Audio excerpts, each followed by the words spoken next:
Rogue One was already a masterpiece, but the season finale of Andor just improved the ending of this movie, making it a billion times more heartbreaking. A full review and discussion of Andor Season 1 is on the way for this channel, but in the meantime, if you happen to miss the extended meeting behind the post-credit scene, boy do I have some sad news for you, because it might be one of the most effective final moments of any television show in the past decade. Spoilers, of course, for Season 1 of Andor, but any post-credit scene in a Star Wars project is rare to say the least, and if done right, it has the chance to retroactively enhance previous entries in the series with a newfound perspective and appreciation.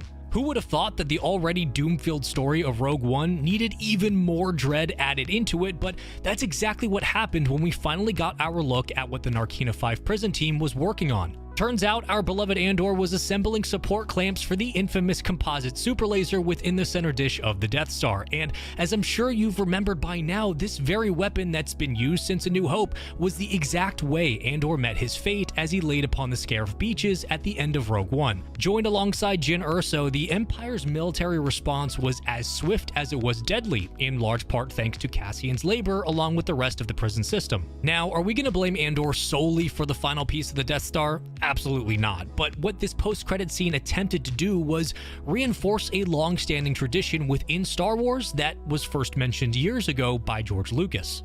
And then that with Anakin, kind of duplicating the Luke Skywalker role, but you see the echo of where it all is going to go. And instead of destroying the Death Star, he destroys the ship that controls the robots.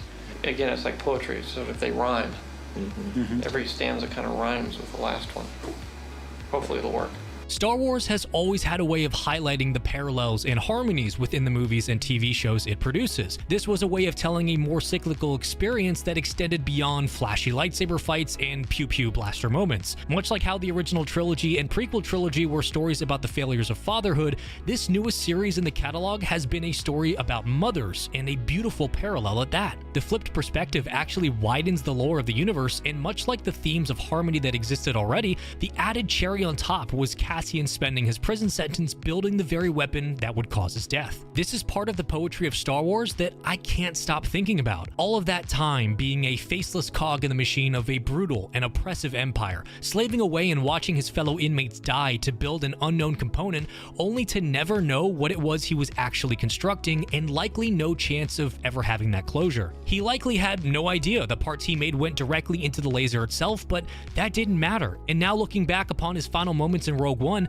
we see a man who has given all he could, sacrificed all he had, and come to peace with knowing that he slowed the Empire down just enough for the hopes of someone random in the future to find an answer. There's something so beautifully tragic about the now extremely personal nature of Andor's death, and the fact that he was no more than just another body in the machine of the rebellion, a generalized position that could have been anyone around hundreds and thousands of others who sacrificed their lives in the same battles he escaped from, only for his death to be direct, poignant, and unknowingly personal. His very hands leading to his final moments, whether he realized it or not.